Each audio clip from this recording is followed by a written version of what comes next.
Hello, welcome to Exotic Gardening UK, Yorkshire Kris Weekly, and this is the first of a new mini-series looking in the redesign to the second half of my garden and really looking at the structural elements, especially the paths in the garden. It's late winter now, it's quite a warm day, and what we're going to do is look at my paths and look at the issues these paths have and think about how we're going to change this so we have a better flow through the garden and a more permanent walkway around the space. So this garden now is exactly 10 years old, and when I first got it, the first thing I wanted to do was plant the big jabea here, and I wanted that to be a centerpiece in the garden, and I planted that and I measured out the center of the site, and that's where that's going to go. And I wanted raised beds so it had good drainage, and to make raised beds I used big sleepers with decking over the top of the sleepers to make the walkways. And the easiest way of doing that is using straight lines, because doing curved paths with sleepers is very difficult. So I did all these nice geometric patterns. So we've got square beds, we've got an arid bed here, one to my side there, further one closer to the right of camera, and then the jabea as well. And then we have triangular beds around that, and then overall it's a nice symmetrical geometric shape. So I really like the setup here. I like the paths, but over time these paths have become rotten in places because they're made out of decking boards. Some of these are 10 years or 9 years old now, and for the last 2 or 3 years every spring I've replaced certain boards that have rotten, because they do, even though they've been treated, they still will rot with use and time and the wetness of this area.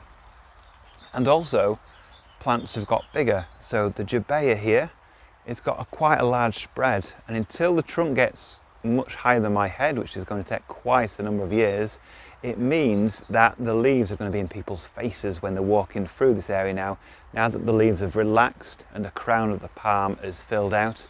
And similarly, things like the yucca here and the agaves here, they're close to the path, they're still safe, they're not overlapping the path, but they're spiky and they pose a bit of a danger if people trip and fall into those areas. So I want to change the paths. I'm quite reluctant to get away from the geometric design because I think it looks really good, but I think unfortunately we're going to have to move away from that in order to bypass some of the spiky plants and the overhanging plants and make pathways that go around, but you can still see all the plants. So let's have a look at what I think the new pathway will look like.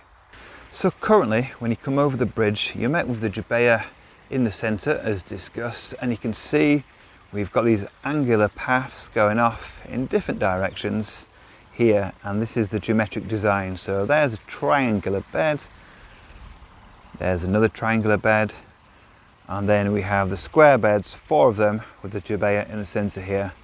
And if we just follow those round, you can see here, I'm getting very close in my head height to this jabea frond, so I've got to get past that. As we come round here, we've got this Chimerops, which isn't too bad, but it's trying to grow over the path this way.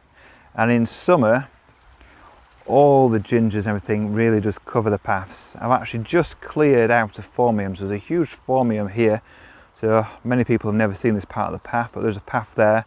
Normally that's swamped in summer, so that's why I put a stepping stone there. But anyway, we've got a path going past the jabea this way, again with the fronds in my face. And then if we go around here, this is the yucca that's again starting to go over the edge of the path. The Dissolarion here definitely does grow quickly over the path, and the same here with this Chimerops vulcano.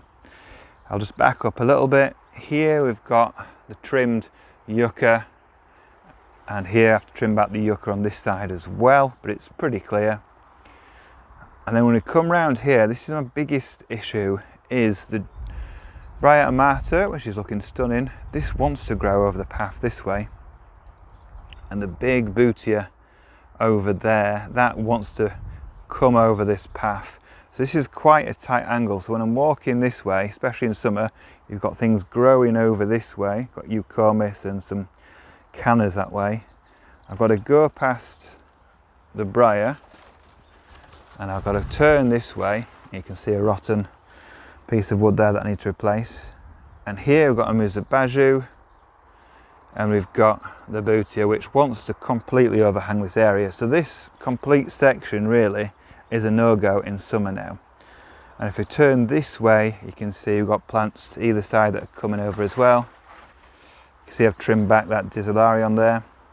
So you can see it's quite crowded. Although I do love these paths, we're going to have to look at changing these. So I have come up with a solution which is different. So I'm going to have to say goodbye to the nice geometric design, and instead what we're going to have, we'll get back to the beginning,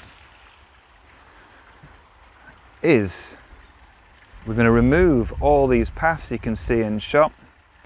We will not be using those paths, and instead we'll start here. We'll see the Jabea in front of us, and forget that path you can see there. We will use this path. We'll start going round this way, and then I'm going to create a path here through this bed, a curved path. We'll get very close to this palm tree on my left, and basically we'll walk this way, and there'll be a curved path here. So it does mean there's a big huge clump of Hedychium forrestii ginger there, so that'll need to be dug up because it's in the way of the path, and the path will come through this way. So we've got enough space here, so we're not too close to the Cerifera. There'll be a path going this way. It means here we'll get rid of this corner and we can complete the hedge line going across there. And the path will go this way. So we're not too close to the yucca there, so we won't get spiked.